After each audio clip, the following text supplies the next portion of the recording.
Milankovitch cycles and how this affects the global warming and ice ages on the planet Earth. Rocks are layered. Have you ever thought why? Why rocks are layered? Really, why the rocks have layering? Layering is caused by several similar processes. For example, volcanism, like these Deccan traps in India, or earthquakes can create layers. And sedimentary rocks, which are the most dominant one on where we see visibly, are caused by the erosion and deposition of the sediments, particles, and rocks, and very fine material, which has eroded through the climate. But weathering is a climate affected process. The rain, the snow, causes layers of the rock formed by erosion. And when the layers of the rocks are formed, they can be compressed and formed as a rock. So every season we have a different rate of erosion because of the seasons are different, the rate of the precipitation.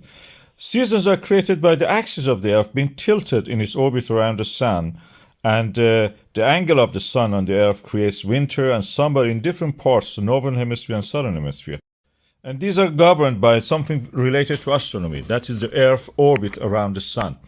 Earth orbits the Sun in a way that is not a circle. It's something like a oval. And it gets closer to the Sun and farther away, the rate of the energy received by the Earth changes. But this orbit even changes gradually, and the point Earth will not come to the same point all the time. Another factor is the tilt of the Earth axis, which is also rotating like a tabletop. So this tilt varies around the Sun in a circle which we know in astronomy as precision. And that is the reason the pole of the Earth is not the same all the time. Also, this axis also have some slight wobbles, and these slight wobbles also affect the climate in a way, because they change the axis and the amount of the energy we receive the Sun. These three cycles are important. We see them in the aging of the rocks. When we do aging of the rocks by fossils, for example, like these visible microfossils, bigger fossils, like the ones that you see in rock layers, or by pollens. The pollens are the material that the plants disperse for reproduction.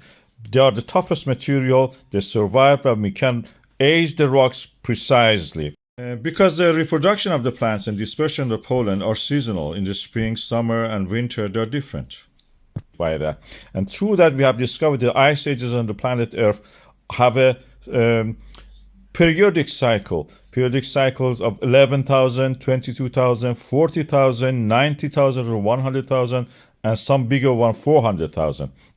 And these are all related to the rate of the erosion, sedimentation on the Earth, seasonal changes like the Sahara dust that we see in some geological layering.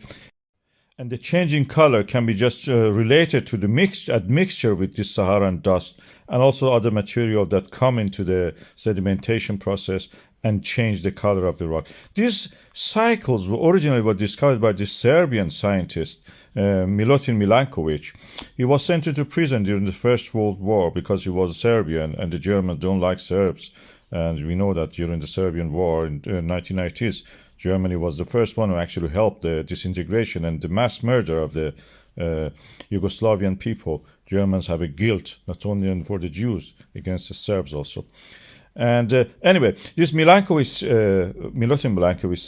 guy discovered these cycles by studying the pattern of the ice ages on the planet Earth, and came to these several cycles of the change of the sedimentation due to the ice age. Weathering changes by the ice ages, amount of the Saharan dust changes. So these cycles were visible to him and to us through these observations. We know now these cycles are important. They create the layering of the rocks that we see actually.